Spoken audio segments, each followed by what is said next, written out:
pandemi ini. 2 tahun sekolah saya stuck, tutup. Saya cuma bilang sama anak buahnya, oke, semampu saya kalau perlu saya jual rumah, jual apa untuk gaji kamu, saya bilang. Tapi yang paling penting kamu jangan patah semangat.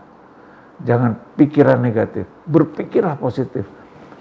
Karena kalau kita dalam kondisi semuanya lagi kondisi menurun semua, tapi ini kita positif, itu membantu cara kita berpikir.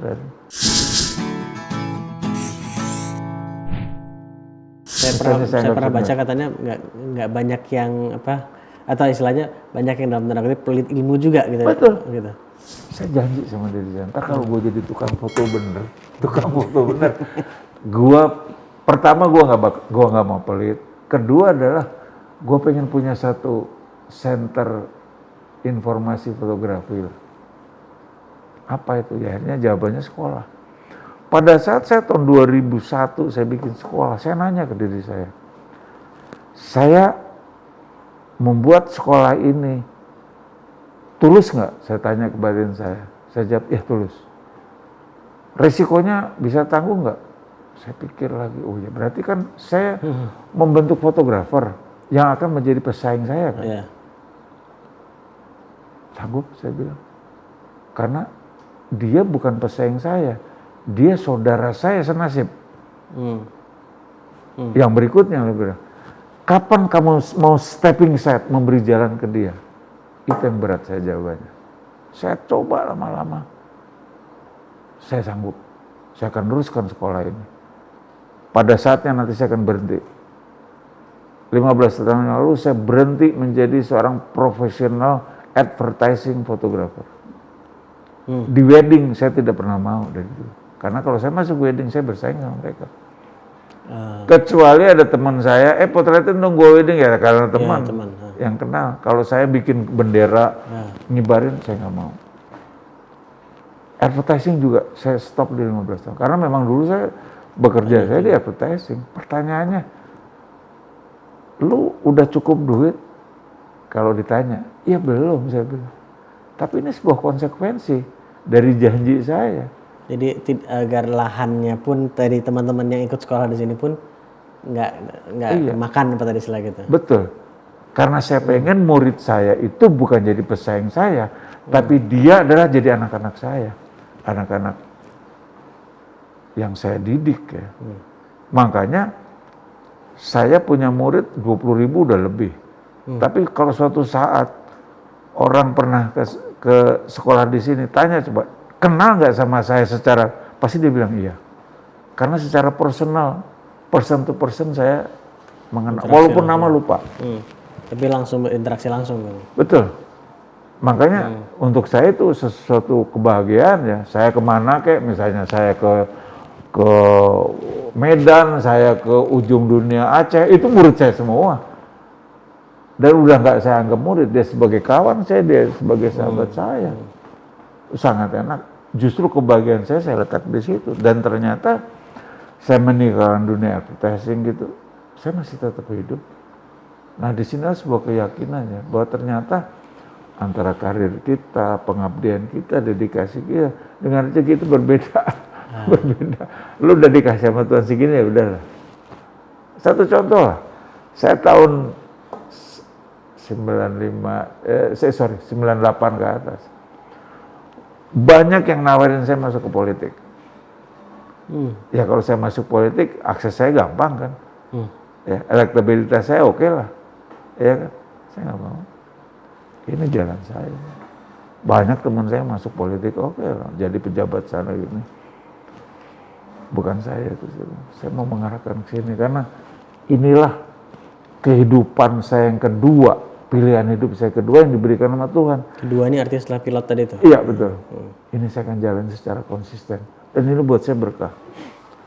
Makanya buat saya kalau bicara fotografi, bicara fotografer atau bisnis fotografi, buat saya seperti saya membicarakan perjalanan hidup. Menarik jadinya. Kalau kita ngomong fotografi aja paling 10 menit bosan. Iya kan? Apalagi bicara teknis. Saya sih tertarik tuh karena saya sangat awam jadi saya tertarik. Cuma Tapi bener ya tadi yang Mas Darius bilang juga, jadi ini kan menarik bagaimana melihat hubungannya gitu antara fotografi dengan tadi ilmu fotografi dan ilmu menjalani hidup lah bisa dibilang gitu kan. Dan sebetulnya sih bukan hanya fotografi, semua profesi menurut saya. Karena sekali lagi saya selalu bilang bahwa seorang profesional apapun dia harus bersyukur karena dia dapat skill. Ini pilihan loh. Karena skill dari Tuhan. Iya. Kita udah nggak bisa pungkiri tuh kalau dia bilang, wah enggak gue belajar sendiri. Ya belajar otak dari mana loh? Dari Tuhan juga. Nah, pengabdian itulah yang harus kita coba tarikkan dalam bentuk apa? Artinya apa? Segala sesuatu yang dijalanin kita, jangan cuman hanya berpikir soal duit, materi. Untuk yang baru mulai tapi biasanya kan enggak kayak Mas Darius waktu baru mulai dulu gimana? Ini saya membayangkan teman-teman yang mungkin baru mau memulai sebagai karir gitu kan, dan masih sulit secara finansial misalnya gitu. Oh iya, tapi jangan lupa begitu kita melakukan hanya orientasi kita, gue pengen kaya, malah bisa enggak mungkin. Jadi artinya nggak apa-apa punya orientasi, tapi jangan jadikan itu sebagai yang paling utamanya. Persis, gitu. Maksud saya. Jadi bahwa pemikiran kita begitu kita berprofesi gini, kita harus berpikir saya mau abdikan ini. Masalah rezeki udah dari Tuhan kok. Ini pengalaman saya. Yeah. Saya memberikan bread and butter sama orang, saya stepping saat ini. Nggak berkurang juga gitu. Ya, kalau kita merasa berkurang akan kurang terus kan. Kita harus udah cukup lah segini. Kalau dibeli lagi, wah cukup juga. Jadi istilah kecukupan itu akan menjadi sebuah kenyamanan daripada kita kurang. Karena kalau kita bilang kurang, selamanya akan kurang kok. Saya banyak belajar dari teman bisnis punya pabrik 3 masih kurang 10, masih kurang 12, terus kurang. Sampai bilang, lu mau sampai kapan pabrik lu tambah? Lu nikmatin aja hidup, saya bilang. Begitu pandemi, pabrik Elan 3 yang ngomong dia, waduh gila gua saya. Saya bilang, dulu lu gak punya apa-apa, saya bilang. Jadi fotografi itu kalau kita jalanin secara tracknya benar, itu menarik karena kita selalu kaitkan dengan belajar berkehidupan itu tadi. Karena proses penciptaan kamera ada sinar kan, sinar matahari. Itu menariknya di situ sebetulnya. Dan ini bukan sebuah teori, ini saya alami. Iya. Ini kan dari pengalaman pribadi gitu kan. Iya. Dan disitulah pada akhirnya kita tidak akan takut akan kehilangan apapun. Contoh lah sederhana. Di dalam perjalanan saya di dalam fotografi, saya tuh ngalamin 2 kali kondisi yang betul-betul stuck kita. 1 tahun 98 karena perubahan politik, ya. Pak Harto jatuh, terus ini, itu kan hampir 2 tahun ekonomi kita, 3 tahun lah. Sampai 2000. Setahun gak ada pekerjaan saya di fotografi. Yang kedua adalah pandemi ini. 2 tahun. 2 tahun sekarang saya stuck, tutup. Saya cuma bilang sama anak buahnya, oke, semampu saya kalau perlu saya jual rumah, jual apa untuk gaji kamu, saya bilang. Tapi yang paling penting kamu jangan patah semangat. Jangan pikiran negatif, berpikirlah positif. Karena kalau kita dalam kondisi semuanya lagi kondisi menurun semua, tapi ini kita positif, itu membantu cara kita berpikir. Karena kalau kita begininya udah negatif, waduh susah. Mas Darius apa yang dilakukan untuk melatih atau menjaga mungkin ya agar berpikir positif seperti dalam kondisi-kondisi mungkin orang lain pada umum berpikir negatif? Ya, positive thinking aja. Selalu berpikir ke depan. Sekarang kita lagi susah. Selalu berpikir ke depan. Persis fotografi kan. Saya misalnya sekarang ya saya pikir gini lah. 2 tahun yang lalu lah. 2 tahun yang lalu dalam kondisi pandemi, ya, saya ceritakan ini. Dalam PSK ini saya kena kanker stadium 4. Kurang apa coba? Saya harus operasi. Operasi, saya jujur lagi katakan, biaya operasinya tinggi sekali. Dana untuk operasi udah nggak mampu saya punya insurance, ternyata nggak tahu lah, entah ditipu atau apa. Itu pokoknya dibilang nggak ada. Nggak mengcover atau Akhirnya dia nggak bisa cover. Anggap hilang aja udah. Udah saya anggap hilang. Terus saya berpikir pada saat 2 tahun yang lalu, kalau Tuhan nggak beri kekuatan saya mati udah. Orang kanker udah stadium 4. Saya dikasih spare untuk menahan itu kira-kira hampir setahun. Setahun yang lalu, dokter bilang lo harus operasi sekarang. Dan pada saat dokter bilang, saya dapat pekerjaan. Dan pekerjaan itu total nilainya kira-kira bisa untuk mengcover itu, tapi bukan di Jakarta. Di Jakarta nggak mampu saya ke Solo. Di rumah sakit JIH ya di Solo. Dan ternyata kanker saya operasi selesai, saya harus kemo. Kemo saya jalankan 8 bulan. Jadi setahun itu operasi dengan kemo 8 bulan lah. 1 tahun. Selesai saya kemo, kira-kira 5 bulan yang lalu saya kena COVID. Kurang apa coba? Kalau saya hilang semangat, saya hilang spirit saya selesai. Dan pada saat kena COVID kemarin yang Delta ini luar biasa kan. Teman saya ada 6 yang nggak ada, yang seusia saya. Dia begitu kena COVID yang mungkin ya COVID kan semua udah nggak ada inilah. Itu yang saya pertahankan terus. Selesai saya COVID, saya mulai kegiatan lagi dengan saya lupa loh kemarin ini saya ada kondisi kayak gitu. Karena saya pikirkan masa depan. Saya pada saat begitu saya bilang, saya ke depan, saya bilang kasih kekuatan, kasih ini ke depan. Tapi di saat menjalani itu sendiri kemo, kemudian itu apa kalau saya boleh tanya konkretnya gitu yang Mas Darus ingat gitu yang Mas Darus lakukan literally untuk menjaga semangat, apa hanya betul-betul ya udah berpikir ke depannya, tapi apakah kan tadi kembali ke memulai karir ya bukan nggak ada rasa takutnya, ini pun juga bayangan saya juga ada rasa takut juga kan. Betul. Gitu. Tapi dengan semangat, dengan spirit, saya bilang ya jelas bilangnya pasti sama Tuhan lah. Bahwa berikan saya kekuatan, berikan saya spirit. Karena saya masih banyak yang saya kerjakan untuk ke depan ini. Sakitnya hilang loh. Sakit ini saya, tapi nggak berasa. Di mana kalau mau cancer di usus. Usus. Loh, sampai detik ini pun setelah kemo, saya masih baal ini kaki saya. Saya nggak bisa pakai kaos kaki. Tapi saya hampir nggak saya rasakan, walaupun ini Mas, karena ini efek dari kemo ya. Dokter bilang efek dari kemo. Saya nggak rasakan. Yang waktu tidur aja, begitu waktu tidur pas mau bangun ya kebas semua ya, kayak es kesemutan. Tapi saking udah hampir setahun kesemutan, udah nggak saya rasakan. Mungkin kalau selesai saya kemonya, nah mungkin nanti bisa hilang. Seperti itu. Kata dokternya ya saya tinggal ini aja, tinggal saya jalankan. Yang penting kita jalankan, udah katakanlah kita merasa sakit, ya wajarlah sakit, orang namanya juga sakit. Jadi sebetulnya gini, hidup itu kurangin ngeluh aja.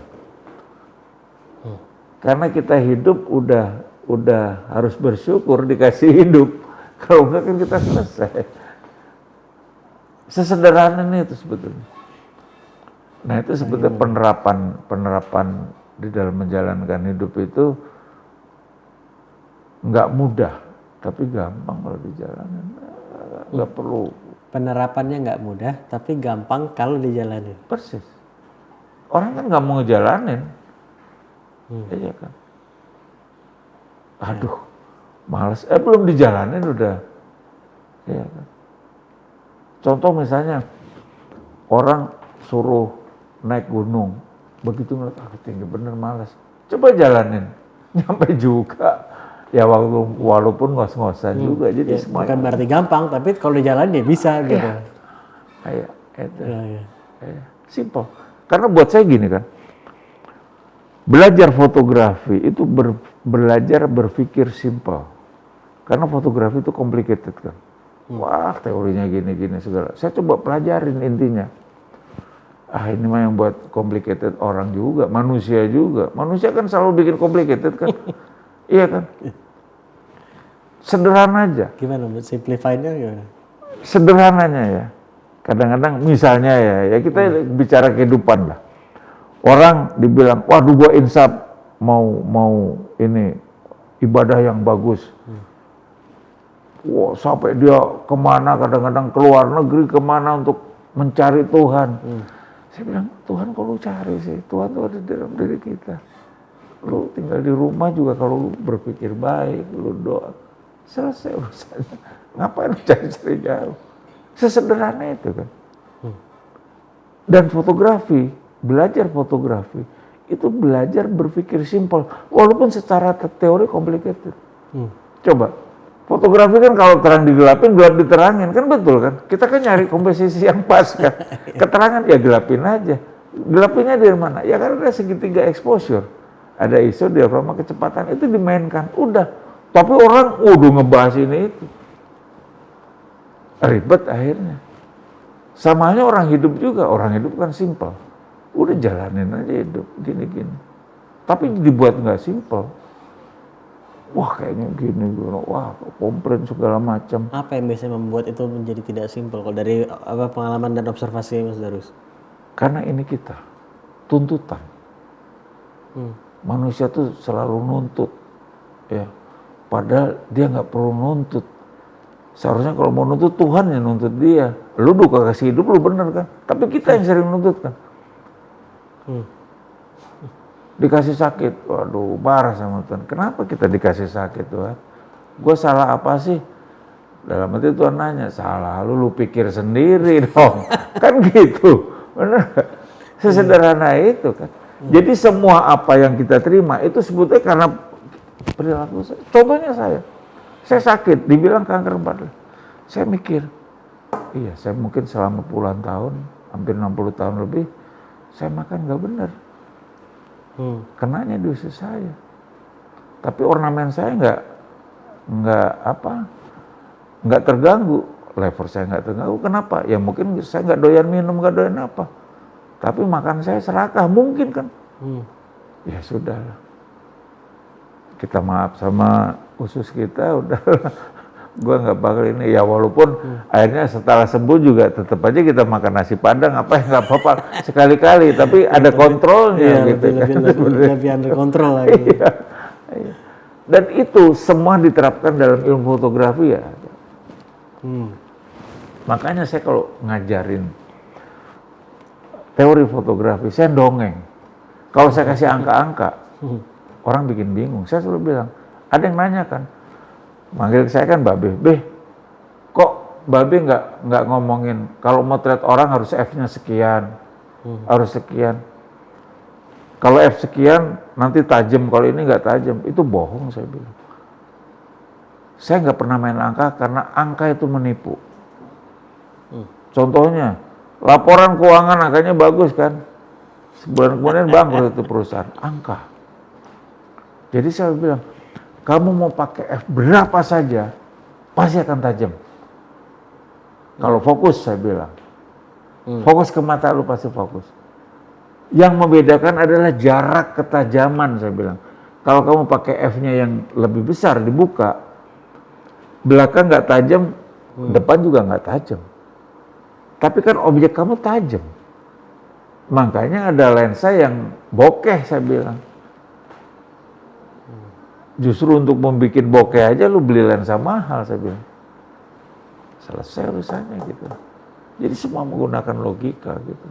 Karena saya bilang, berfotografi tidak menggunakan logika, kamu hanya berjalan di permukaannya saja. Apa yang didapat? Ya udah duniawi aja lu. Motret, dapat duit, seks, selesai, wah beli apalah kesukaan lu, beli rumah, hidup. Tapi masa kamu hanya berpikir kayak itu? Padahal ilmu fotografi itu banyak filosofinya yang kalau kita bisa coba kupas, kita dalamin, kita jalanin, luar biasa. Saya teringat beberapa orang-orang yang ini bisa jadi ya harus juga sih Bang. Orang-orang yang menurut saya kayak master juga di bidang mereka, apakah atlet dan seterusnya. Kalau beberapa saya temukan mereka adalah orang-orang yang nggak nanggung-nanggung dalam menguasai dan terus mengasah hal-hal yang sifatnya fundamental gitu. Oh iya. Dan kalau tadi dengar Mas Darus bilang cerita tadi, ya mungkin banyak secara teknis di permukaan, tapi kalau nggak menguasai dan terus mengasah yang sifatnya fundamental. Kalau tadi saya kan awam nih fotografi nih, tapi dari sini kan saya juga belajar bahwa ya tadi yang salah satu yang paling fundamental adalah mengenai cahaya gitu kan. Iya. Dan sepertinya Mas Doris pun juga terus mengasah dan belajar juga mengenai cahaya itu sendiri gitu. Betul. Karena kan begini, fotografi adalah cahaya yang harus kita pelajarin, pahami dalam setiap saat sampai kapanpun adalah cahaya.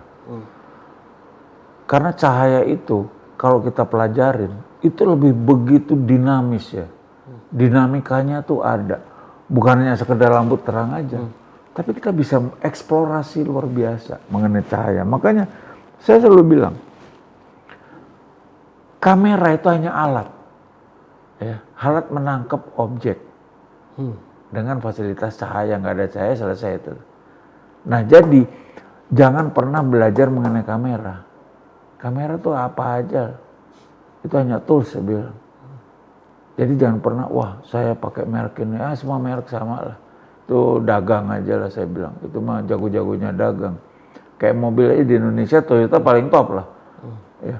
Ada mobil bagus merek lain misalnya dari Eropa, padahal bagus itu, nggak laku. Karena secara marketing dia sejak dulu udah betul-betul tepat untuk di Indonesia gitu. Makanya resale value-nya tinggi. Sama di fotografi juga gitu. Kita punya kamera yang market leader, dijual lagi pasti laku kan. Cuman karena brandnya aja. Anda ditipu itu brandnya. Jadi buat saya, ada orang nanya, Mas kalau pemula pakai kamera apa? Semua kamera sama. Tapi lo harus belajar cahaya. Karena kalau enggak, di dalam era digitalisasi kamera sekarang, orang udah mulai mendewakan alat kamera. Tools itu. Tools. Komunitas, waduh, pokoknya kalau pakai full frame kepalanya dangak. Full frame tahu kan ya, yang kan kamera tuh ada di dalam digital kamera tuh ada sistem full frame, yang bukan full frame APS-C atau micro four thirds yang sensornya kecil. Selalu dia mikir sensor gede lebih bagus. Ini salah lah. Contohnya, CC kecil lebih jelek dari CC gede, enggak juga kan? Mobil 1600 cc sama 3000 cc bagus mana? Kita nggak bisa, tapi jangan diadu, ya kalah lah yang 1600. Tapi prosesornya 1600 cc Avanza, saya sebutin nama supaya jelas kan? Diadu sama Mini Cooper yang 1600, bisa menang? Nggak bisa karena prosesornya yang bagus, engine prosesnya yang bagus. Kamera juga secara logika saya bilang, prosesornya jelek walaupun sensornya gede ya jelek pasti. Tapi intinya adalah cahaya. Lo cahaya bisa ngendaliin, nah itu udah kayak main ngerujak bebek aja udah selesai. Jadi ibaratnya yang nyetir siapa juga gitu ya. Itu jelas lah. Semua itu kan alat itu kan sama semuanya. Nah disitulah sebetulnya kalau kita lihat bahwa semuanya sebetulnya ujung-ujungnya ke energi. Bagaimana kita menggunakan energi, mengelola energi itu menjadi bagus. Semua kita bergerak dengan energi, walaupun tetap otak ya kita jalan. Energi dalam arti yang lebih luas ya, betul kayak medan energi gitu. Iya.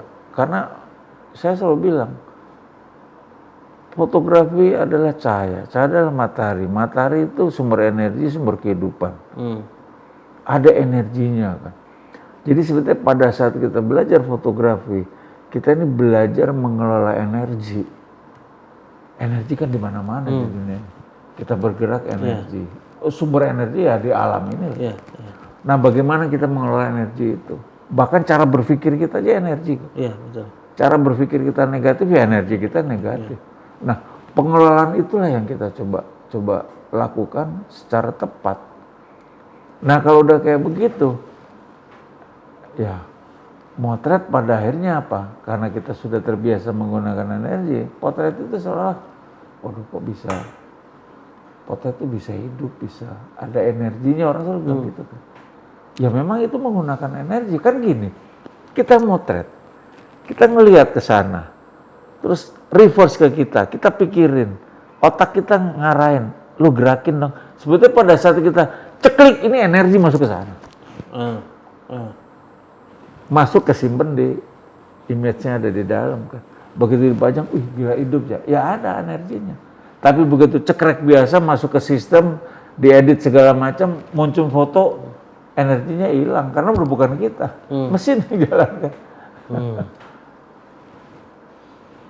Jadi kalau terlalu banyak editing di dalam foto, ya energinya hilang. Rohnya hilang. Walaupun bagus. Contoh yang konkret lah. Ada 2 keris, yang satu buatan mesin, yang satu buatan orang. Yang mesin bagus loh. Gila mesinnya, wah dibuat, mau lekuk apa segala bisa. Jadi energinya beda begitu kita pegang. Karena ini ada energi yang masuk ke dalam mesin. Nah ini mesin kan bergerak aja. Kita bicara fotografi ini kan sesuatu yang sifatnya visual. Ya. Mas Darwis, saya mau tanya deh. Suka melakukan visualisasi, ya misalnya kayak tadi dalam menghadapi tantangan atau bahkan bukan dalam kondisi menghadapi tantangan tapi memvisualisasikan masa depan yang ingin diciptakan. Pada akhirnya dikasih jalan. Oh lu kok jauh benar ke fotografi gitu loh. Kan orang bingung. Tapi pada saat itu pun saya berpikir mungkin ini jalan hidup saya yang terakhir. Pada saat menentukan, saya bilang ke orang tua saya, Pak, saya keluar dari pilot, orang tua gue aja kaget kok. Lu gila, lu udah jadi pilot, lu mau jadi tukang foto, lu mau jadi apa gitu.